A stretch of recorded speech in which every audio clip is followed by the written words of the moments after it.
اب تک کی اہم ترین خبریں۔ District bureau chief Muhammad Bachal Umarkot کے قریبی گاؤں محمد ہاشم کھیری میں زوار رسول بخش زوار حاجی جمن کھیری برادران کے جانب سے سالانہ مجلس اعزاز شب بیداری و سلسلہ شہادت حضرت امام زین العابدین علیہ السلام منعقد کی گئی۔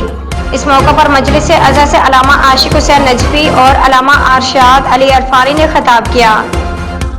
جبکہ مشہور نوحہ خوان نمل میوا کلیری نے نوحہ خوانی کی، جبکہ سندھ بھر سے بڑی تعداد میں عزادار شریک ہوئے، جبکہ بانیان کی جانب سے لنگر عام کا اہتمام کیا گیا تھا۔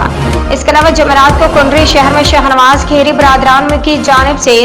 مرکزی امام بارگاہ الحسینی کنڈری میں بسلسلہ شہادت حضرت امام زین العابدین علیہ السلام شب بیداری ماتمداری منعقد کی گئی۔ اس موقع پر مجلس اعزاز سے علامہ مقصود علی جعفری نے خطاب کیا، جبکہ سندھ کے مشہور ماتمی انجمن بھرڈگری چھاچرو کنڈری کے گردنواں سے بڑی تعداد میں عزاداروں نے شرکت کی، جن میں لنگر عام تقسیم کیا گیا۔